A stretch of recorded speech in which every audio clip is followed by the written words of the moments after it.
দিনের শুরুটা যদি ভালো হয় তাহলে সারা দিনটাই খুব ভালোভাবে কাটে। তাই সবসময় চেষ্টা করি সকালটা যেন বেশ ভালোভাবে শুরু করতে পারি শান্তিতে। আসসালামু আলাইকুম, কেমন আছেন সবাই?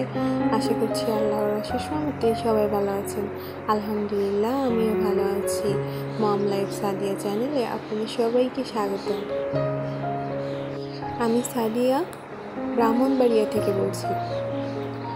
এই তো সকাল সকাল ঘুম থেকে উঠে নিজে একটু ফ্রেশ হলাম আর নিজেকে একটু সময় দিয়েই চলে আসলাম এখানে।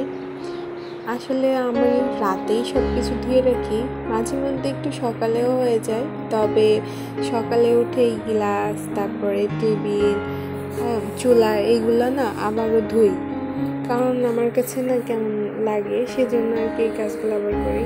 তো করতে গিয়ে মেয়ে আবার উঠে গিয়েছিল, তো তাকে কোলে নিয়ে কিছু কাজ সেরে নিয়েছিলাম। পরে দেখলাম যে না, হবে না, যেহেতু অনেক সকাল, তো আর একবার চেষ্টা করে দেখলাম যে সে ঘুমায় নাকি। তো পরে তাকে ঘুম পাড়িয়ে রেখে এসে আবার কাজগুলো শুরু করেছি। যেহেতু সকালে ঘুম থেকে উঠেই আমার পানি খেতে হয়, তো ফিল্টারে ভাবলাম যে পানি দিয়ে দিই, আর রাতে দেওয়া হয়নি।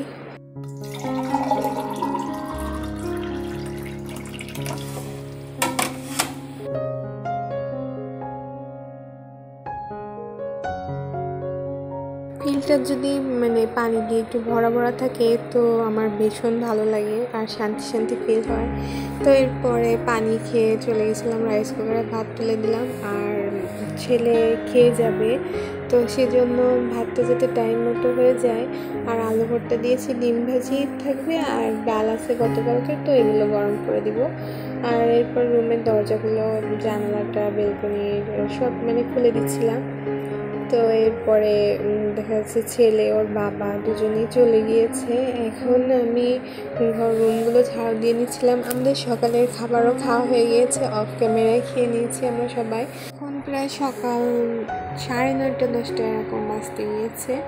তো এই টাইমে আসলে সকালে ঘুম থেকে উঠে যেহেতু মেয়ে জেগে গিয়েছিল, তাই আর আমি রুমে ঝাড়ু দিতে পারিনি। তো এখন আর কি ঝাড়ু দিয়ে নিয়েছিলাম, মেয়েকে ঘুম পাড়িয়ে রেখে বিছনাটা একটু ঠিক করে তারপরে হাতের যে কাজগুলো আছে ওইগুলো সেরে নিচ্ছিলাম। যেহেতু মেয়েকে জেগে গেলে আমি আর কিছু তেমন করতে পারবো না, তো চেষ্টা করি বাচ্চাকে ঘুম পাড়িয়ে রেখে যত দূর আর কি কাজটা সেরে নেওয়া যায় ততটাই করে নিচ্ছি। মারা তো এইগুলাই করে, আসলে বাচ্চা নিয়ে কাজ করতে গেলে কেমন করতে হয় সেটা মারাই বুঝতে পারবে। যাই হোক, এরপরে এই যে ছোট ছেলে খেলনা যে কোথায় কোথায় রাখে, তো সব আবার খুঁটে খুঁটে এক জায়গায় করছি। দুই ভাই বোন খেলছিল, তো মেয়ে ঘুমিয়ে পড়লে ছোট ছেলেকে আমি আর কি টিভি দিয়েছি। আর টিভিতে আমি কার্টুন হিসেবে সিসিমপুর, তারপর দুরন্ত চ্যানেলে যে এইগুলো দেখায় সেগুলো আর কি দিয়েছি। তো বাচ্চারা একবার যদি মজা পায় যে অন্যান্য বিনোদনে, তাহলে কিন্তু এই ধরনের চ্যানেলের ভিডিও দেখতে চায় না। তো এই তো এখন দিয়েছি, তারপরও দিয়ে রাখি, মাঝে মধ্যে এদিক ওদিকও হয়ে যায়। এরপরে যে টুকিটাকি হাতের কাজগুলো ছিল সেগুলো সব সেরে নিয়ে আবার দুপুরে রান্না করব, তাই তাড়াতাড়ি দ্রুত কাজগুলো সেরে নিচ্ছিলাম। আর আজকে ডাঁটা রান্না করব, তো ডাঁটাগুলো কেটে ধুয়ে পরিষ্কার করে নিচ্ছিলাম, যে সময় তো লাগবে, তারপরও আর এদিকে মাথায় এটাও রাখতে হচ্ছিলো যে ওর আব্বু আবার 1টার দিকে এসে খাবে, আর সব কাজ যেন সময়ের মধ্যে করতে পারি সে চেষ্টাই করতেছিলাম।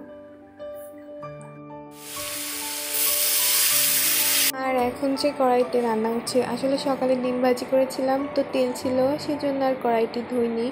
আর এখন পটল আলু দিয়ে কুচি করে রেখেছিলাম, এটা ভাজি করব, আর সাথে ডাঁটা আর বড় মাছ ছিল সেটা রান্না করব। তাই পটল আর আলু এটা আগে ভাজি করে নিয়েছিলাম, এটা আর আমি রেসিপি আকারে বললাম না।